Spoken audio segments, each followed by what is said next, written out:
Bonjour à tous, aujourd'hui vous allez commencer le 6e chapitre d'Histoire de l'année. Il s'agit donc d'un chapitre sur la décolonisation et l'émergence du tiers-monde. Vous allez donc noter le titre du chapitre dans votre cahier.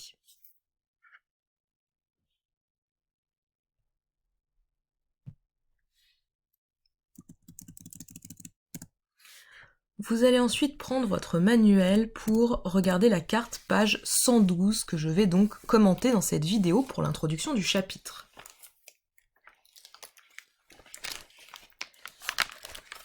Donc, petit rappel de ce qui a été vu au cours de l'année de 4e. Vous avez donc vu en 4e que les différents pays d'Europe mettent en place de très nombreux empires coloniaux, notamment à partir donc des grandes découvertes au XVIe siècle que vous aviez pu voir donc en 5e, mais qu'il y avait une accélération de la course aux colonies au XIXe siècle, et notamment que de nombreux territoires d'Asie et la quasi-intégralité de l'Afrique étaient colonisés au cours du XIXe siècle. Vous pouvez voir donc sur la carte page 112 les empires coloniaux possédés par les différents donc, pays européens en 1945.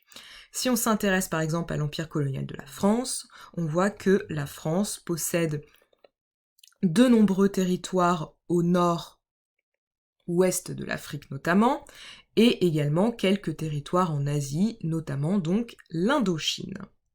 On voit également que la France possède donc l'île de Madagascar, l'île de la Réunion, et ces territoires comme la Guadeloupe, la Martinique et la Guyane, que vous pouvez reconnaître comme aujourd'hui des territoires qui restent des possessions de la France, dans le cadre donc des territoires ultramarins.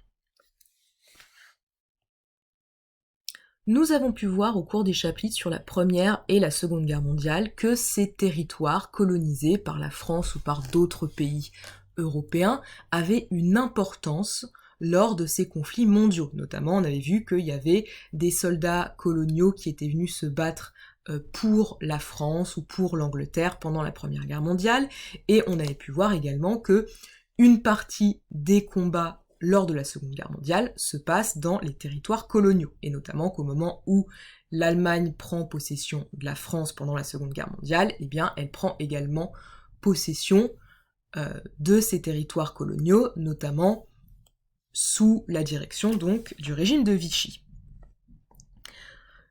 Nous allons donc voir dans ce chapitre comment on passe de cette situation avec donc ces possessions coloniales pour un grand nombre de pays européens à une situation de décolonisation, c'est-à-dire un processus qui va être mis en place et durant lequel les différents pays colonisés vont progressivement réclamer leur indépendance. Vous allez donc noter l'introduction suivante pour le chapitre. Vous allez donc noter que les puissances européennes possèdent de vastes empires coloniaux en Asie et en Afrique depuis le XIXe siècle, et qu'au lendemain de la Seconde Guerre mondiale, ces empires s'engagent donc dans un processus de décolonisation. Nous allons donc nous demander au cours de ce chapitre comment est-ce que les territoires colonisés obtiennent leur indépendance, et comment est-ce qu'ensuite ils vont s'affirmer comme des puissances autonomes sur la scène internationale. Donc vous notez l'introduction et la problématique du chapitre. Nous allons ensuite poursuivre avec une première partie de ce chapitre qui va être une mise en contexte sur pourquoi est-ce qu'il y a un contexte favorable à la décolonisation au sortir de la Seconde Guerre mondiale. Vous allez donc noter le titre de la première partie du chapitre, Grand 1, un contexte favorable à la décolonisation, et vous allez prendre votre manuel sur la page suivante, c'est-à-dire la carte page 113.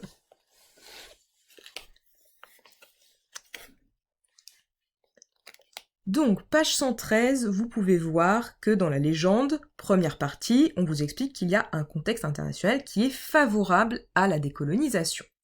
On vous indique par un premier figuré les différents pays qui sont des puissances coloniales, comme par exemple la France, l'Italie, les Pays-Bas, le Royaume-Uni, la Belgique et le Portugal, et on vous dit que ces puissances coloniales sont affaiblies par la Seconde Guerre mondiale. En effet, au sortir de la Seconde Guerre mondiale, cette guerre a non seulement été un traumatisme pour les populations, et pour les États, mais c'est également quelque chose qui financièrement a coûté cher, qui a occasionné des destructions, et économiquement, mais aussi politiquement, les différents pays qui possèdent des empires coloniaux en sortent affaiblis, ce qui va favoriser notamment un contexte propice à la décolonisation. Mais il y a aussi un contexte géopolitique international qui est favorable à cette décolonisation. Notamment, toujours dans la première partie de la légende, deuxième figurée, on vous dit les deux grandes puissances hostiles à la domination coloniale, et on vous montre donc les États-Unis et l'URSS. Je vous rappelle qu'on vient de terminer donc le chapitre sur la guerre froide, et que vous avez donc vu qu'il y a un monde bipolaire au lendemain de la Seconde Guerre mondiale, avec deux blocs principaux, le bloc de l'Ouest emmené par les États-Unis et le bloc de l'Est emmené par l'URSS. Je vous laisse réfléchir quelques instants à votre avis, pour quelles raisons est-ce que ces deux puissances, les États-Unis et l'URSS, sont hostiles, sont défavorables à la domination coloniale.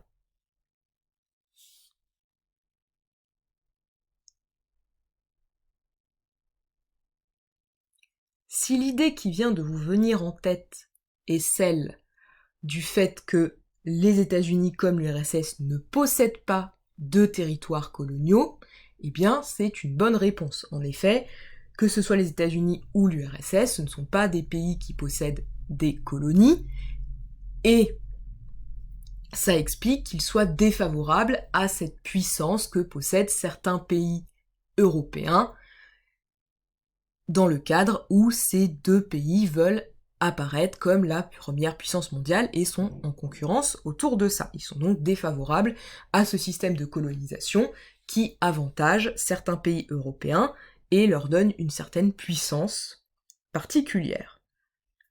Mais il y a également un troisième figuré dans cette première partie de la légende. On vous montre donc le siège de l'ONU que vous venez de voir dans le cours de la séance précédente, je vous rappelle, donc l'Organisation des Nations Unies, qui apparaît après la Seconde Guerre mondiale et qui a pour objectif d'assurer la paix dans le monde.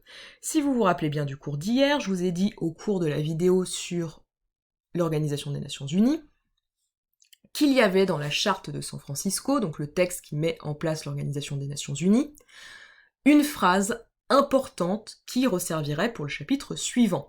La phrase était la suivante: le droit des peuples à disposer d'eux-mêmes. C'est noté dans la charte de San Francisco, et c'était déjà une idée qui apparaissait lors du texte qui avait mis en place la Société des Nations, donc sorte d'ancêtre de l'ONU qui était apparu en Europe après la Première Guerre mondiale, mais qui n'avait pas fonctionné. Il y avait déjà cette idée des droits des peuples à disposer d'eux-mêmes. Qu'est-ce que ça veut dire? Je l'avais déjà expliqué dans la vidéo sur l'ONU, mais le droit des peuples à disposer d'eux-mêmes, c'est le droit pour chaque population d'avoir son territoire et de choisir son gouvernement. Et là, forcément, ce n'est pas le cas pour des pays, par exemple, comme l'Inde, qui est un territoire colonial qui appartient au Royaume-Uni, ou l'Algérie qui est un territoire colonial qui appartient à la France. Ce n'est pas le cas pour ces territoires puisqu'ils ne sont pas indépendants, ils n'ont pas choisi eux-mêmes leurs représentants puisqu'ils dépendent d'une puissance coloniale. Et ça, du coup, ça va à l'encontre de l'idée de l'Organisation des Nations Unies qui assure les droits de l'homme, la paix dans le monde, etc. Or, les pays qui font partie des puissances coloniales, comme la France, le Royaume-Uni, ont signé cette charte de San Francisco. Ils se sont donc engagés à respecter le droit des peuples à disposer d'eux-mêmes. Ce qui va donc conduire à une situation où ils vont être obligés d'accepter cette situation de décolonisation. Et c'est donc tous ces éléments qui nous expliquent qu'il y a un contexte favorable. Vous allez donc noter la chose suivante. Dès le lendemain de la Seconde Guerre mondiale, les revendications d'indépendance des mouvements nationaux ressurgissent, alors que les métropoles sont affaiblies matériellement et moralement. C'est le premier point qu'on avait vu sur la carte. Ces mouvements nationalistes, ils sont soutenus par les États-Unis et l'URSS, qui sont favorables à la décolonisation. Deuxième point qu'on a vu dans la légende de la carte. De plus, pendant le conflit mondial, le droit des peuples à disposer d'eux-mêmes est affirmé comme l'un des buts de guerre des Alliés, puis est inscrit dans la Charte des Nations Unies en 1945. En effet, une des idées que combattaient les Alliés lors de la Seconde Guerre mondiale, c'était le fait notamment que Hitler s'était emparé de territoires par la force et qui ne respectait pas le droit des peuples à disposer d'eux-mêmes. Ce principe qui est ensuite inscrit donc dans la Charte des Nations Unies en 1945. Et si les empires sont en grande partie opposés à l'indépendance de leurs colonies, forcément, ils ne veulent pas perdre ces territoires coloniaux qui leur rapportent des avantages économiques, mais aussi une certaine puissance sur la scène internationale, eh bien, ils n'ont plus vraiment les moyens de maintenir leur domination pour toutes ces différentes raisons, et ce qui va créer donc un contexte favorable à la décolonisation. Vous verrez donc dans la partie suivante un exemple, donc un premier exemple de décolonisation, au cours d'une activité à réaliser donc en autonomie.